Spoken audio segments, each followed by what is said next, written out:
गुरुदेव दत्त. श्री दत्त सहस्त्रनाम हे केवळ स्तोत्र नाही, तर मनशांती, गुरुकृपा आणि आत्मोन्नतीचा हा दिव्य मार्ग आहे. हे स्तोत्र स्वप्नोपदेशाने प्राप्त झालेलं असल्यामुळे त्याला विशेष आध्यात्मिक सामर्थ्य लाभलेलं आहे. साधेपणासुद्धा त्याचे गूढ वैभव दडलेले आहे. श्रद्धा, नियम आणि गुरुचरणावरील निष्ठा जर ठेवून याचे पठण केले तर केवळ सिद्धी नाही, तर अंतःकरणात दत्तस्वरूप शांतीचा अनुभवसुद्धा लाभतो, असा या स्तोत्राचा खरा महिमा आहे. श्री दत्त सहस्त्रनाम हे परमपावन स्तोत्र श्री शंकराचार्यांना साक्षात दत्त महाराजांनी स्वप्नात उपदेशिलेले आहे. यापूर्वी अनेक देवदेवतांची भक्तिपूर्वक आराधना केली, यती धर्माचे कडकडीत अनुष्ठान केले, तरीसुद्धा मनशांती मिळावी तशी मिळाली नाही. तेव्हा आचार्यांनी नारायणाचे चिंतन केले. मी सर्व देवदेवतांची पूजा करतो, अनुष्ठान केलं आणि त्यांनी काय साध्य झालं असा विचार करू ते लागले. आणि त्याच वेळेला त्यांच्या स्वप्नामध्ये सूर्यासारखे तेजस्वी महायती दत्त महाराज प्रकट झाले.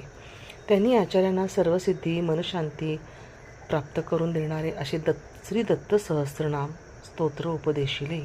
आचार्यांनी साक्षात दत्त महाराजांकडून प्राप्त झालेले हे दिव्य स्तोत्र तत्काळ ग्रहण केले आणि कंठस्थसुद्धा केले आणि त्यांनाच पुन्हा ते म्हणून सुद्धा दाखवले.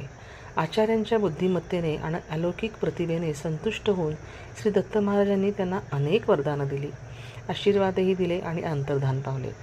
स्वप्नामध्ये दत्त महाराजांकडून मिळालेले हे स्तोत्र आचार्यांनी जागे होताच जसेच्या तसे लिहून काढले. आचार्यांच्या ह्या स्तोत्राचे स्वरूप त्यांच्या इतर स्तोत्रांप्रमाणे नाही. अलंकार, रस, काव्यचमत्कृती काही नाही आहे. अत्यंत साधी सोपी अशी ही रचना आहे. श्री दत्त सहस्त्रनाम नित्य पठणीय आहे. त्यांच्या पठण आणि अनुष्ठानाचे नियम, न्यास, ध्यान आदी तसेच फलश्रुती आचार्यांनी सांगितलेली आहे. अधिकारी गुरूंच्या मार्गदर्शनाने हे श्री दत्त सहस्त्रनामाचे अनुष्ठान जर केले तर आचार्यांनी फलश्रुतीमध्ये वर्णन केलेले लाभ निश्चित मिळतात.